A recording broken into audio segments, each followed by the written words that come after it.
লড়াই সংগ্রাম করছি তারা দিতে চায়।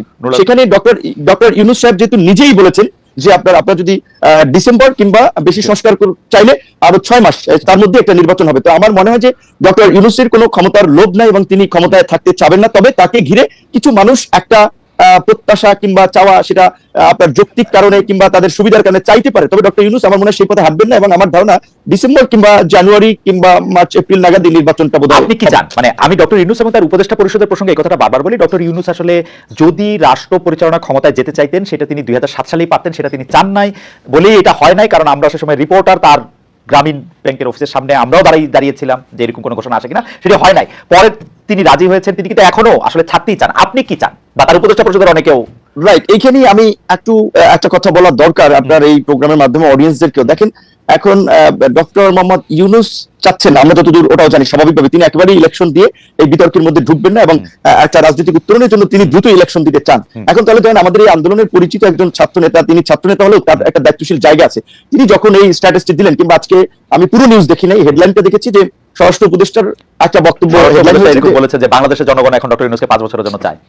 রাইট। এখন এটা আপনার আমি বলাটা এক ধরনের, আরেকজন বলাটা এক ধরনের, সরকারের একজন উপদেষ্টা বলা কিন্তু অন্য মিন করে। তো তারা এই যে কিছু লোক যে ডক্টর ইউনূসের ঘাড়ে আবার বন্দুক রেখে নিজেদের ফায়দার জন্য একটা রাজনৈতিক, আমি মনে করি আরেকটা জটিলতা তৈরি করার চেষ্টা করছে, কিংবা দেশের মধ্যে আরেকটা অস্থিরতা তৈরির চেষ্টা করছে। কারণ স্বাভাবিকভাবে আমরা যারা গণতন্ত্র, ভোট এবং নির্বাচনের জন্য শেখ হাসিনার এই ফাঁসিবাদের বিরুদ্ধে 16 বছর লড়াই করেছি, তারা তো যত দ্রুত সম্ভব একটা গণতান্ত্রিক ব্যবস্থার পুনঃপ্রবর্তন চাই। এটাও তো রাষ্ট্রের সংস্কারের একটা অংশ। সেক্ষেত্রে ইউনূস স্যার যেখানে বলেছেন ডিসেম্বরের মধ্যে কিংবা প্লাস মাইনাস 6 মাস, সেক্ষেত্রে আমি মনে করি এখন যেহেতু আমাদের সংস্কার কমিশনের জাতীয় ঐক্যমত্য যে কমিশন, তারা ইতিমধ্যেই সংস্কার নিয়ে রাজনৈতিক দলগুলোর সাথে সমঝোতার সংলাপ শুরু করেছে। সেক্ষেত্রে সরকার যদি চায় তাহলে ডিসেম্বরের মধ্যে নির্বাচন হতে পারে, সেটা কিন্তু অস্বাভাবিক না। নির্বাচনটা যত তাড়াতাড়ি হবে সেটা দেশের জন্য মঙ্গল হবে। নির্বাচনবিহীন দেশের গণতন্ত্র, স্বাধীনতা, সার্বভৌমত্ব নিরাপদ নয়। আমরা মনে করি যেটা নির্বাচন যত তাড়াতাড়ি হবে তত দেশের জন্য মঙ্গল হবে। সাকিব ভাই, আপনার সাথে তো মানে নূরের সাথে আরেকটা প্রশ্নের ব্যাপারে একটু কথা বলে আপনার কাছে আসছি। তবে তার আগে একটু দর্শকরা কি বলেছেন একটু দর্শকের জরিপ একটু বলে দিতে চাই যে ভারতের বিমানবন্দর অন্যান্য বন্দরের জট কমাতে বাংলাদেশের ট্রান্সশিপমেন্ট সুবিধা বাতিল করা হয়েছে।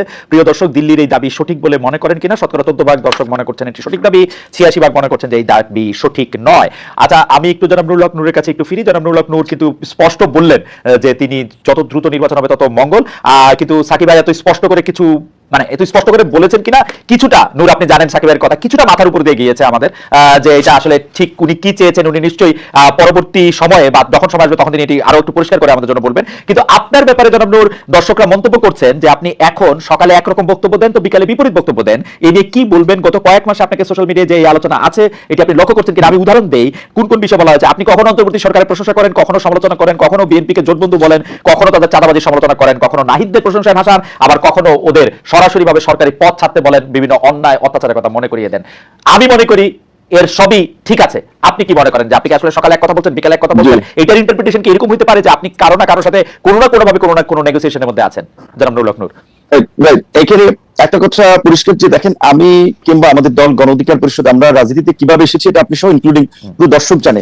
এখানে একটা বাস্তবতা হচ্ছে, যখন রাজনৈতিক দলগুলো রাজনীতির পরিস্থিতি কোণঠাসা কিংবা আওয়ামী লীগের অত্যাচার নির্যাতনে অনেকে তো হাল ছেড়ে দিয়েছিল যে শেখ হাসিনার জীবদ্দশার সরকার পরিবর্তন হবে না, সেই সময় কিন্তু আমরা ঝুঁকি নিয়ে আন্দোলন সংগ্রাম করে আজকের এই কোটা সংস্কার আন্দোলন, যে আন্দোলনকে কেন্দ্র করে গণ অভ্যুত্থান, সেই আন্দোলন কিন্তু আমরা শুরুর দিকে করেছিলাম, এবং এই আন্দোলন আমরা পাইওনিয়ার। আমরা কোনো সুযোগ সুবিধা কিংবা প্রলোভনে এই পর্যন্ত পড়েছি বা বিক্রি হয়েছি এটা কেউ বলতে পারবে না। এখন একটা বিষয় হচ্ছে কি, ধরেন এই শেখ হাসিনা এই পরিস্থিতির পূর্বে স্বাভাবিকভাবেই বিএনপি, জামাত থেকে শুরু করে অপোজিশন সবাই আমাদেরকে ফাইন্যান্স করেছে, সাপোর্ট দিয়েছে, সহযোগিতা করেছে। কারণ একটা রাজনৈতিক স্বার্থের জায়গাও যদি বলেন কিংবা বাস্তবতা বলেন, সেই জায়গা থেকে যে এখন ছাত্র একটা আন্দোলন গড়ে তুলতে পারে ডাকসু থেকে বা ডাকসু নেতৃবৃন্দ, ছাত্র নেতৃবৃন্দ, সেই জায়গা থেকে আমরা সমর্থন পেয়েছি।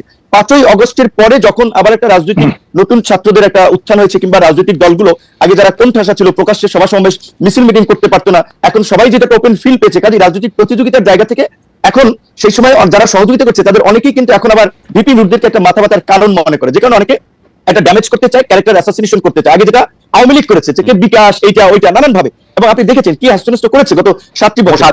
এখন অনেক কিছু বলেছে, কিন্তু একটা ঘটনা কিন্তু প্রমাণ করতে পারে। এখন আমি পরিষ্কার